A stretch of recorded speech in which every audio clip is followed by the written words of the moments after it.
Mathematics 9th ए exercise 5.1 question number 1। निम्नलिखित कथनों में से कौन कौन से कथन सत्य हैं और कौन कौन से असत्य हैं, अपने उत्तरों के लिए कारण दीजिए।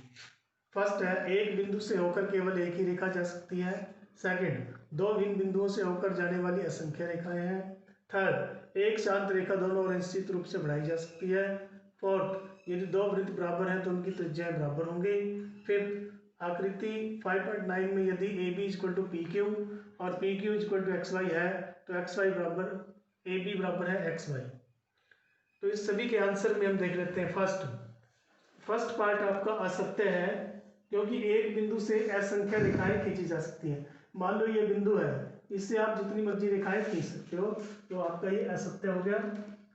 सेकंड, ये भी असत्य है क्योंकि दो बिंदुओं से होकर केवल एक ही रेखा जाती है, जैसे ए बिंदु है और बी बिंदु है, इन दोनों बिंदुओं को जब मिलाएंगे तो एक ही रेखा बनेगी। थर्ड है, ये सत्य है क्योंकि एक रेखाखंड को अनिश्चित रूप से दोनों ओर बढ़ाया जा सकता है। फोर्थ, ये भी सत्य है क्योंकि दो वृत्त सर्वांग सम होंगे यदि उनकी त्रिज्याएं समान होंगी। फिफ्थ है, जैसे कि आकृति है आपके पास A B equal to P Q equal to X Y, और तो ये अगर हम इसमें इक्वेशन 1 और 2 में देखें तो पी क्यू दो बार आ रहा है, तो अगर इन दोनों को काट दें तो A B equal to X Y आ जाएगा, तो जो कि सत्य होगा। क्वेश्चन नंबर 2, निम्नलिखित पदों में से प्रत्येक की परिभाषा दीजिए। क्या इनके लिए कुछ ऐसे पद हैं जिनके परिभाषित करने की आवश्यकता है? वे क्या है और आप इन्हें कैसे परिभाषित कर पाएंगे? फर्स्ट, समांतर रेखाएं। सेकंड, लंब रेखाएं। थर्ड, रेखाखंड। फोर्थ, वृत्त की त्रिज्या।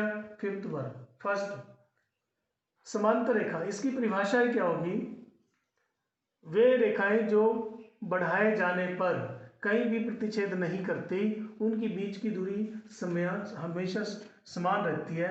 जैसे ये दोनों रेखाएं जिसको आप L1 L2 लिख सकते हो, अगर कहीं भी इनके बीच की दूरी आप देखोगे तो आपको एक जैसी मिलेंगी। और ऐसा एग्जाम्पल आप देख सकते हो, जो रेल की जो पटड़ियाँ होती हैं वो समांतर रेखाओं के उदाहरण होती हैं। दो है लंब रेखाएं। वे रेखाएं जो एक दूसरे के साथ 90 डिग्री का कोण बनाती हैं, जैसे आप मेज के किनारे देख लें या वर्ग देख लें, प्रत्येक 90 डिग्री का कोण बनाती हैं। थर्ड, रेखाखंड किसी रेखा का एक भाग होता है जिसकी लंबाई एक निश्चित होती है। मान लो ए बी एक रेखा है, इसका एक पोर्शन ले लिया, एक भाग ले लिया हमने ए बी, तो ये रेखाखंड बन जाएगा। फोर्थ, वृत्त की त्रिज्या। वृत्त की केंद्र से वृत्त पर स्थित किसी बिंदु की दूरी। मान लो ये केंद्र है और पी वृत्त पर स्थित कोई बिंदु है, अगर इन दोनों बिंदुओं को मिला दें तो एक रेखा बनेगी OP, जो कि त्रिज्या कहलाएगी। वर्ग एक ऐसा चतुर्भुज है जिसका प्रत्येक कोण 90 डिग्री का होता है और प्रत्येक भुजा समान होती है, जैसे कि आकृति में है, प्रत्येक कोण 90 डिग्री का और प्रत्येक भुजा 2 सेंटीमीटर।